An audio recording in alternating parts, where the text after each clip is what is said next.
Bismillahirrahmanirrahim. Alhamdulillahirabbil alamin. Hamdan yuwafi ni'amahu yukafi'u mazidah. Asyhadu an la ilaha illallah, asyhadu anna Muhammadan abduhu wa rasuluh. Allahumma shalli ala sayyidina Muhammad, sayyidil awwalin, sayyidil akhirin, wa ala alihi wa ashabihi wa li baitihi wa dzurriyyatihi ajma'in wa ba'd. Sahabat melakukan Allah, setiap orang merindukan kampungnya. Kalau kita terlahir di Sumatera, maka kita ingin pulang kampung ke Sumatera. Kalau kita terlahir di Kalimantan, Sulawesi, Bali, Jawa, kemanapun, maka setiap tahun kita mengagendakan pulang kampung. Sahabat yang melakukan Allah, ketika kita pulang, tapi tidak mempunyai persiapan yang matang, tidak mengetahui jalan kembali, kira-kira apa yang akan terjadi. Oleh karena itu, sebelum diri kita yang sebenar-benarnya ini berpulang kepada Allah, supaya tidak tersesat di tengah jalan, maka Allah Subhanahu wa Ta'ala mengingatkan dalam surah Az-Zumar. Dalam surah Az-Zumar, Allah mengatakan, wa anibu ila rabbikum. Maka hendaklah engkau, wahai umat manusia, kembali kepada Rabbmu. Ini yang disebut dengan inabah. Inabah artinya seorang hamba mempunyai kesadaran untuk mempersiapkan dirinya kembali sebelum suatu saat dia benar-benar kembali dengan kematian.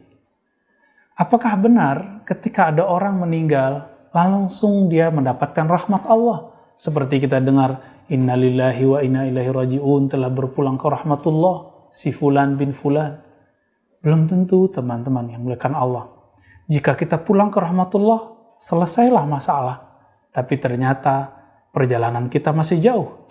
Sayyiduna Abu Hurairah radhiyallahu ta'ala anhu, salah satu penghafal hadis-hadis Rasulullah sallallahu alaihi wasallam, mempunyai zikir 12.000 setiap hari. Tapi ketika beliau hendak sakaratul maut, beliau kemudian mengatakan, Ya Rabb, zadi qalil wa safari ba'id. Ya Allah, perbendaharaanku sedikit, bekalku tidak banyak, tapi perjalananku masih jauh.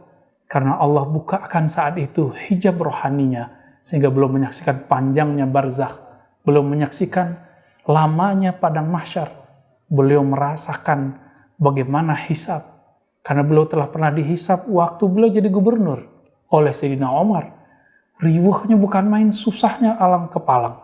Maka beliau mengatakan, hisab yang nanti lebih panjang lagi. Perjalanan nanti sungguh menantang luar biasa. Oleh karena itu Sayyidina Abu Hurairah yang punya aurat zikirnya setiap hari 12.000 mengatakan, Ya Allah, bekalku masih sedikit. Mari bertanya ke dalam diri kita sendiri, apakah kita sudah sadar diri? Inabah? Sudah berapa wirid setiap hari kemudian kita berani menyalah-nyalahkan orang? Sudah berapa aurat kita setiap hari sehingga kita berani menganggap kelompok sebelah lebih rendah dari kita semua? Allahumma shalli ala nabiyina Muhammad. Sahabat yang melakukan Allah, oleh karena itu, Allah kemudian mengingatkan terus, wa anibu ila rabbikum. Maka sadarlah kamu kepada Rabbmu. Lalu Allah menyebutlah orang yang inabah itu dengan sebutan munib. Disebutkan dalam surat Qaf, ya. Inna fi dzalika la dzikra liman kana lahu qalbun, ya. Sesungguhnya peringatan itu hanya ada bagi orang yang punya kalbu. Yang punya kalbu itu disebutkan di ayat-ayat sebelumnya. Man khasyar rahman, orang-orang yang takut kepada Allah. Lalu di ujung disebutkan wajah abi qalbin munib, yang mereka datang dengan kalbu yang penuh kesadaran, kalbu yang penuh merasa dirinya hina di hadapan Allah Subhanahu wa Ta'ala. Ini yang disebut qalbun munib. Dan hebatnya Allah menyebut qalbun munib itu adalah Sayyidina Ibrahim alaihissalam. Beliau disebut qalbun munib, orang yang datang dengan kalbu yang munib, yang sadar. Dan Allah juga menyebutnya salim. Orang kalau sudah sadar, maka dia akan dapat satu buah, yaitu kalbun salim. Hati yang sehat, hati yang terbebas dari angan-angan dunia, dari penyakit-penyakit rohani. Sahabat yang melakukan Allah, inilah yang kita maksud. Kembali kepada Allah Subhanahu wa Ta'ala. Sayyiduna Rasulullah SAW, Nabi Muhammad, beliau mengatakan, innahu la yughanu fi qalbi. Sesungguhnya kalbuku pernah mengalami ghain. Apa arti ghain? Tutupan cahaya yang menyilaukan mata beliau. Cahaya apakah itu? Mungkin cahaya penyingkapan rohani, belum memandang kepada akhirat, surga, neraka, bidadari, kepada keajaiban-keajaiban. Tapi kemudian itu membuat beliau sibuk daripada Allah Subhanahu wa taala. Maka Rasulullah SAW ditegur, "Wastaqim kama umirta." Hendaklah kamu bertahan, kembali sadar seperti kamu diperintahkan. Oleh karena itu Nabi mengatakan, "Wa inni la astaghfirullah wa atubu ilaih 70 marrah." Sesungguhnya aku minta ampun kepada Allah dan memintanya agar menerimaku kembali 70 kali setiap hari. Bayangkan sahabat karena Allah, apakah itu sebuah dosa? Rasulullah memandang surga lalu asik melihat surga, apakah itu dosa? Tidak. Rasulullah melihat neraka, beliau ketakutan melihat neraka, apakah itu dosa? Tidak. Beliau asik melihat alam-alam rohani, alam-alam gaib, beliau berselancar raya di sana, asik di sana. Ini yang disebut nurun ala nur, beliau menembus nur terus sampai tiada ujungnya. Namun semuanya berpulang kepada Allah. Inilah istighfarnya Nabi. Nabi sadar diri.